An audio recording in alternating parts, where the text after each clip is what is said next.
Are you an Emperor's New Clothes manager? This week, the critical importance of getting honest feedback rather than what people think that you want to hear from your team members, direct reports, and the others around you.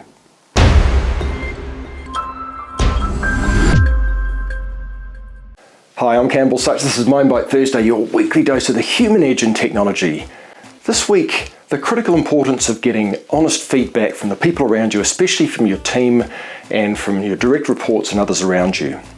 I don't know if you remember the story or if you ever heard the story of the Emperor's New Clothes, but it's about an emperor who was swindled by a couple of people into thinking that the fabric that they were making for him had magic properties and could make him look absolutely fantastic. He was obsessed by clothes.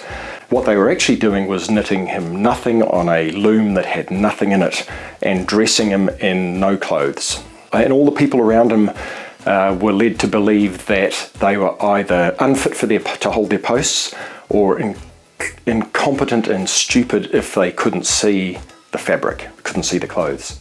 So the king was convinced to go on a parade, and as he walked down the parade, it wasn't until a child who had no understanding of the power and influence of the emperor said, "But he hasn't got anything on." And a whisper ran through the crowd, and the whole crowd were then able to shout out to the king, tell the truth, to the emperor to tell the truth that they had no clothes on, and the emperor realised the massive mistake that he'd made. So how many leaders and managers out there are there that are isolated from their teams, from the truth, from the real world, from the information that they need to make good decisions and run their teams properly? Why does that happen? Well, it's probably got a lot to do with the likes of the Emperor's New Clothes story, that no one feels that they can tell them the truth, that they only tell them what they really want to hear. And why is that? It's because in the past, when they've tried to give their manager or leader feedback, especially negative feedback, they've been blocked either subtly or worse. But as leaders and managers, we need to be connected. We need to know what's going on. There's a saying that it's a wise leader or a wise manager that wants to hear what they don't want to hear. We really need to focus on being open to the feedback, especially when it's negative. But the biggest challenge is actually getting that feedback. So even when you do ask for honest feedback, here's what actually happens so much of the time. So how do we go about doing that? Well, think of it as dipping a toe in the water, or maybe even more importantly, putting a toe into your office, putting a big toe into your office. And that toe is giving you a little bit of feedback. And depending on the reaction or the response that the person that's giving you the feedback, especially if it's negative, gets from you, will determine what happens next.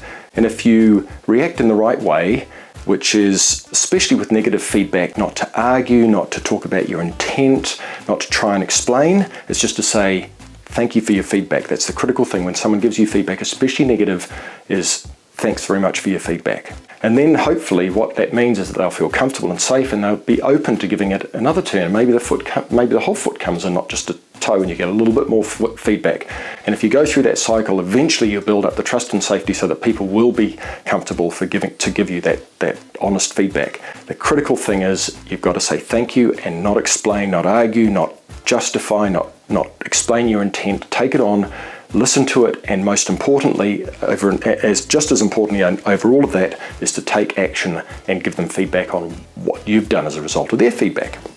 So just to sum up, as leaders and managers, it's critical for us to get open, honest feedback from the people around us, especially our teams and our direct reports, so that we can make great decisions and run our teams and deliver results effectively.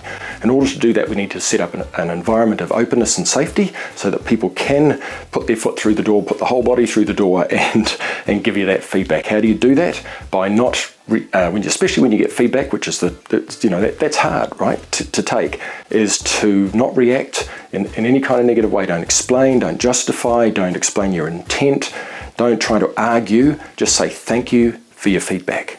And this will encourage over time a more open and honest environment, an open environment that will allow your teams and the people around you to give you the feedback that you really need to hear. And as an extra add-on, seek out other people from around your organisation and outside of the organisation. Explain to them that you want honest feedback. Explain to them that you're looking for it and that you'd be happy to get the negative feedback, even if you're not really happy inside when it actually happens. And set up the safety environment for them. So hopefully a couple of things to consider around feedback and how that might help you make better decisions, better run your team, and deliver better results for your organisation. That's Campbell Sutch, Mindbite Thursday for this week. Over and out. See ya.